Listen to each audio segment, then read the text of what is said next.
Bonjour à toutes et à tous, on se retrouve aujourd'hui pour une nouvelle vidéo.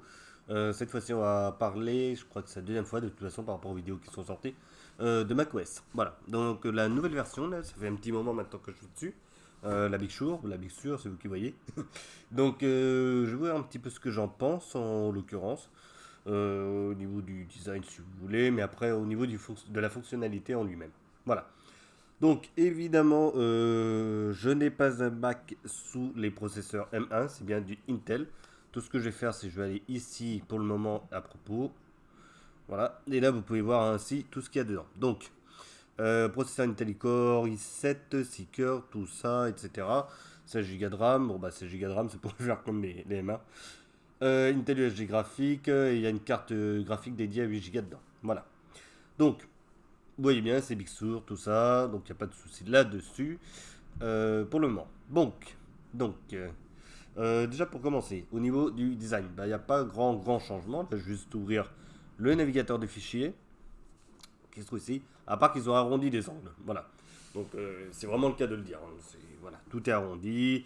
Là, si vous regardez bien, même sur la sélection, vous voyez bien que les bordures ici sont arrondies. Ils n'ont pas encore arrondi la souris. Encore une chance. Là, ici, sur les fenêtres, c'est pareil, ça arrondi. On voit très bien. Au-dessus, en dessous, là, si vous suivez bien la souris, hop, ici. Le dock est arrondi aussi. Les icônes sont arrondies. Tout est arrondi. Voilà. C'est vraiment le principal changement qu'on a eu. C'est l'arrondissement de tous les angles. Voilà. Il n'y a plus d'angle droit. C'est vraiment tout arrondi. Pareil, si je fais ça, vous voyez le menu. C'est pareil, il est arrondi. Tout est vraiment comme ça. Voilà. Donc, après, bon, les icônes de dossier, les ont changé un petit peu. Bon, c'est pas trop grave. Hop, application. Voilà.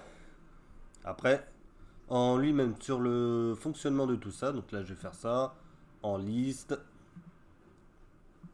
Voilà. Le workflow qui fonctionne toujours.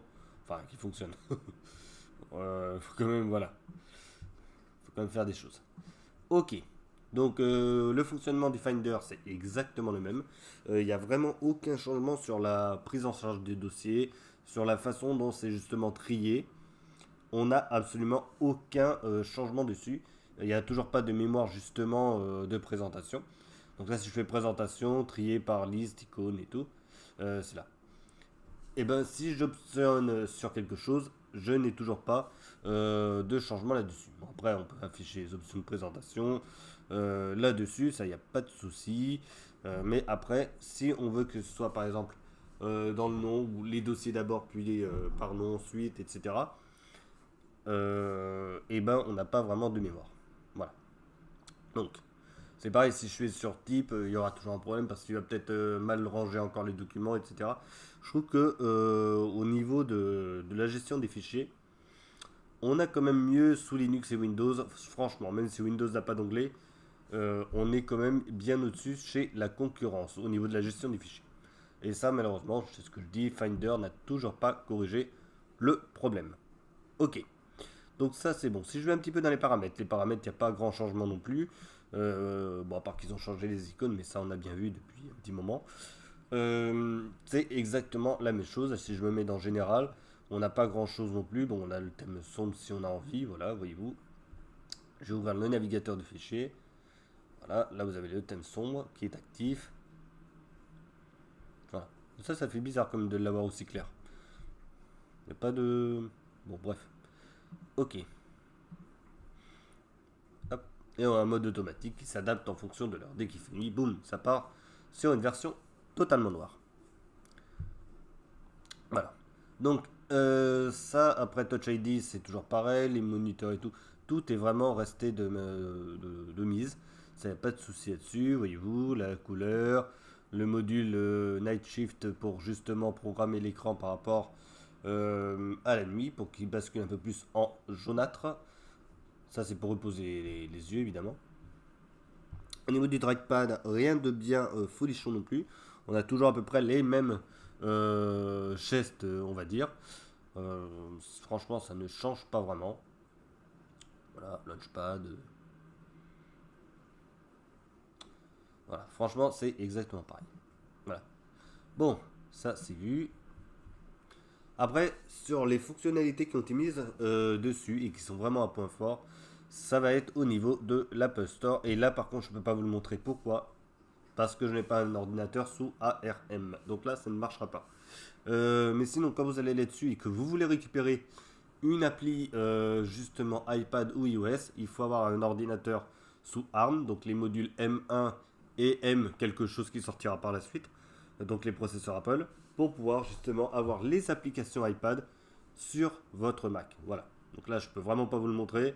Allez voir tout simplement les YouTubers qui ont déjà fait Mac Forever, The i Collection et tout.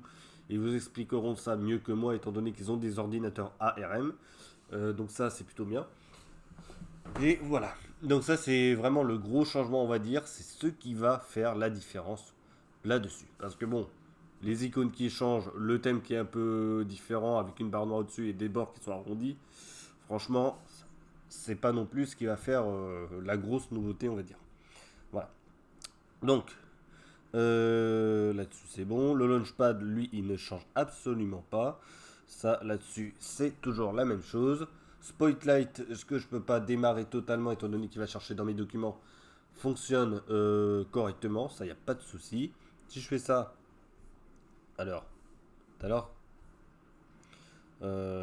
normal que ça fonctionne plus. Ok, c'est pas grave. Les widgets. En fait, j'essayais avec le trackpad de faire apparaître les widgets. Des fois, je les fais apparaître par erreur et puis là, il ne veut pas. J'ai pas trop compris pourquoi, mais c'est pas grave, on s'en fout un petit peu. Enfin, on s'en fout, non, c'est quand même un petit bug là quand même. Ici, bon bah, vous avez la date, la météo, quelques petits trucs. Là, on peut modifier un petit peu les widgets pour savoir si on veut rajouter ou pas des choses. Donc ça, c'est plutôt pas mal de ce côté-là. Après, honnêtement, je vous le montre, mais je n'utilise jamais ça. Voilà. Ça, c'est un truc que j'utilise pas. Mais je vous le montre quand même parce que je sais que ça existe et qu'il y en a qui seraient intéressés. C'est un module qui ressemble un petit peu à ce que l'on a justement sur les iPad iPhone. Et c'est plutôt pas mal pour ceux qui justement aiment bien savoir deux trois petites choses. Là, voyez-vous, on a pas mal. Pour la bourse, par contre, ça pourrait peut-être être utile. De temps en temps, ça m'amuse d'aller voir un petit peu ce que vaut le Bitcoin. L'Ethereum, il a vachement monté. D'ailleurs, j'avais pas fait attention à ça, mais ça m'amuse un petit peu de savoir jusqu'où on va là-dessus sur la monnaie virtuelle. Et il faut peut-être que j'y regarde un peu plus là-dessus. Voilà. Le temps d'écran, franchement, on s'en fout un petit peu. C'est mon ordi principal, donc c'est normal que les scores extrêmement importants explosent, on va dire. Donc ça, c'est logique. Voilà, donc ça, c'était pour les widgets que l'on peut améliorer, arranger et tout. Et puis qu'en plus, si on a des logiciels qui vont avec, ils vont s'adapter à ces widgets. Voilà. Mais j'utilise pas, ça marche. FaceTime et messages, ça fonctionne aussi, ça y a pas de souci. Plan, bon bah on a l'habitude de plan, ils ont pas changé non plus grand chose. J'avais fait des petits essais, bon, voilà, vous savez où j'habite. Donc j'avais fait des petits essais pour savoir où est-ce qu'on voyait bien. Là, si je vais à Paris en Ile-de-France, par exemple. Donc jusque là tout va bien. Je me mets en mode satellite. Alors ils l'ont mis ici normalement, c'est ça? Non, c'est pas celui-là. Tac. Voilà, c'était ça. Satellite, 3D s'il te plaît. Voilà, on va zoomer un petit peu. Alors sur les applis Apple, c'est vrai que le trackpad, franchement, c'est du bonheur. Franchement, c'est vrai. Voilà, je vais zoomer un petit peu. Là, on arrive sur notre fabuleuse cathédrale Notre-Dame de Paris, qu'on a complètement oublié. Là. Hop là, voilà. On revient dessus. Voilà. Voyez-vous. Hop là.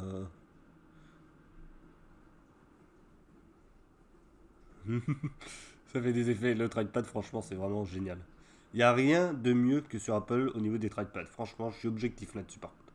Il n'y a vraiment rien de mieux. C'est ce qu'on fait de mieux, je trouve, en niveau des trackpads.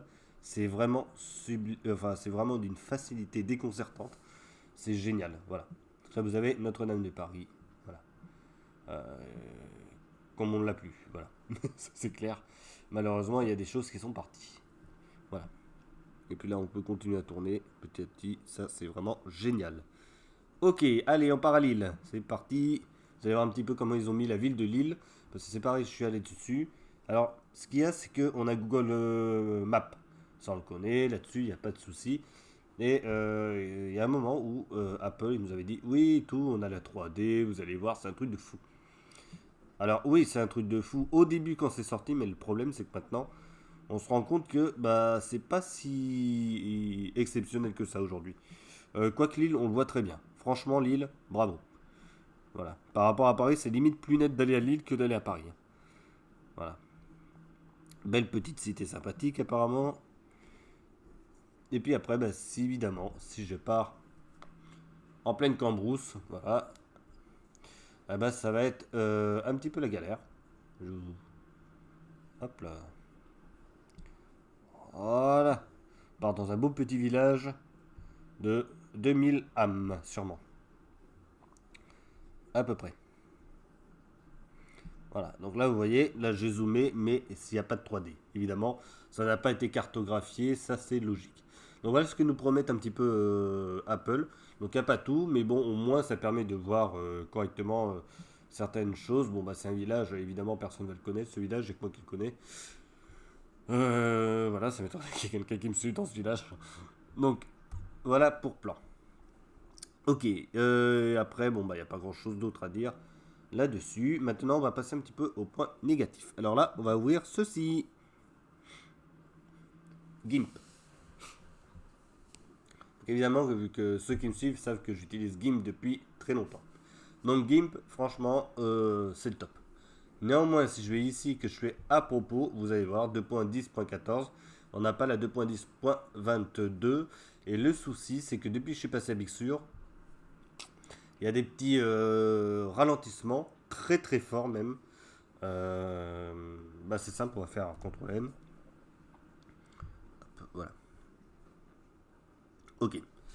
Donc là, jusque là, tout va bien. Là, je vais rajouter un calque. Je vais faire un petit dessin. Ah, donc le logo que vous avez là, voyez-vous, ça ne suit pas là. Hop. Voilà. Donc ça, c'est le gros souci que j'ai depuis que je suis passé à Big Sur. Voilà. Donc GIMP, ça fonctionne, mais avec une latence à 2000%. Voilà. Donc j'attends vraiment la mise à jour justement sur Mac, mais pour le moment elle est toujours pas sortie. Et à mon avis elle n'est pas sortie tout simplement parce qu'ils doivent être en train de coder et pour Intel et en même temps pour Apple M1. Donc c'est un petit peu souci. Je sais pas quand est-ce que ça va sortir, mais je pense qu'il va falloir attendre un petit peu. Voir si ça se trouve, il faudra même attendre carrément GIMP.3 ou 2.90 ou je sais pas quoi. Donc on verra par la suite, mais à l'heure actuelle, vous voyez bien, c'est pas totalement exploitable. Voilà, j'ai fait plein de choses, ça m'a fait que deux traits. Donc voilà pour GIMP. Bon après, le reste ça fonctionne. Autre petite chose aussi, VMware. Alors VMware, moi j'ai utilisé. On revient là-dessus. Les options de VMware, c'est où là? Voilà, à propos. Ok, donc là c'est la version 12. Contrat de licence, moi j'ai un petit souci. Voilà, ah non, c'est pas ça. C'est que justement, une fois que j'ai pris la version 12, je me suis aperçu qu'il y avait un problème avec la licence. Voilà. Ça, c'est un peu embêtant. Donc, si je fais ça, vous allez voir. Donc là, normalement, j'avais une licence pour la version 11 et j'aurai plus de licence, ça marchera plus. Voilà. Donc ça, c'est vraiment dommage. Donc c'est depuis que je suis passé à Bixture, je ne peux pas utiliser la version 11. Elle n'est pas disponible avec cette version-là. Ce qui est un peu embêtant, on va dire, parce que justement, je vais démarrer un Windows que j'avais pris à 5 € justement la licence que je vais installer dedans. Donc c'est un peu embêtant aussi parce que ce n'est pas compatible et on est obligé de récupérer la version 12 qui doit être achetée. Donc ça c'est vraiment dommage là-dessus. Ça c'est clair. Ça c'est clair. Ensuite, le reste normalement ça fonctionne. LibreOffice, hop là.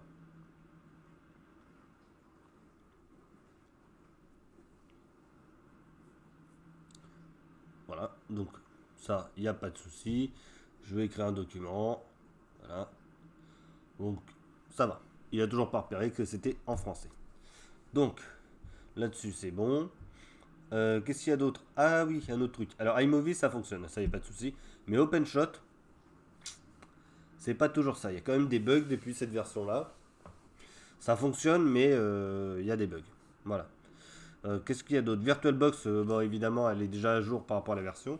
LMMS, j'ai pas essayé encore. Allez, on va le tester. Bah, ça a été installé avec l'autre, avec la version Catalina de macOS. Et là, depuis le changement, je voulais voir. Ça a l'air de vouloir fonctionner, donc à voir après en utilisation classique. Voilà, c'est tout pour aujourd'hui. Bon bah, on se retrouve pour une prochaine vidéo. Moi, ce que je peux en tirer comme bilan global, c'est que bah, pour le moment, c'est assez mitigé, on va dire, comme bilan. Il y a du bon, mais il y a aussi du mauvais, donc voilà. Sachant que c'est vrai que si on y réfléchit bien, Big Sur a été aussi surtout préparé pour les nouveaux processeurs d'Apple. Et je pense que je ne sais pas si vraiment tout va être au point pour les Intel ou si la plupart justement des fabricants de logiciels vont directement s'intéresser aux puces ARM et abandonner petit à petit Intel. Je pense qu'on va arriver là-dessus et qu'Intel va être abandonné par la suite avec cette version-là. Et je pense que ça va vraiment être la dernière sur laquelle pas mal de choses vont encore fonctionner. Mais après, il faudra plus trop compter par la suite. Voilà. Donc c'est ce qui attend justement les Mac sous Intel, je pense. Dans pas longtemps, ils seront totalement obsolètes et ils vont partir aux oubliettes petit à petit. Voilà, donc c'est pour faire un peu le bilan, on va dire, de tout ça. Vous savez, ceux qui ont acheté des machines qui valent très très très cher, comme les Mac Pro, je pense que voilà, c'est un peu dommage pour eux. Les iMac Pro, ça va être dommage aussi parce que c'était hyper cher comme machine. Les MacBook Pro, c'est pareil. Donc les 16 pouces, c'est assez cher aussi. Donc ceux qui ont vraiment mis au full option à 8 000 € et qui nous en prennent une et que là ils se rendent compte que ça commence à bugger, je pense qu'à mon avis ils doivent titiller un petit peu, à mon avis. Ils doivent pas trop aimer le moment là. Donc ça c'est sûr. Donc si un conseil, si vous voulez acheter un Mac, basculez directement sur du M1 ou sinon vous attendez carrément que les Mac que vous voulez qui sont toujours pas passés sous les puces ARM passent en puces ARM. C'est-à-dire les MacBook 16 pouces, les MacBook Pro 16 pouces, les iMac, quelles que soient les options, et les Mac Pro. Je pense qu'il vaut mieux attendre 1 an, voire 2 ans pour les derniers, que tout soit passé sous Apple Silicon, donc les processeurs Apple, pour pouvoir les acheter. Sinon, à mon avis, vous risquez d'être très déçu via les mises à jour qui vont être faites. Voilà. Moi j'ai de la chance, j'ai vraiment les ordinateurs, les derniers à passer sous, sous ARM, donc c'est encore d'actualité. Mais néanmoins, on sent que sur cette version-là de Big Sur, bah voilà, ça va être la fin aussi. Allez, on se retrouvera pour une prochaine vidéo. Portez-vous bien et à bientôt. Ciao, ciao.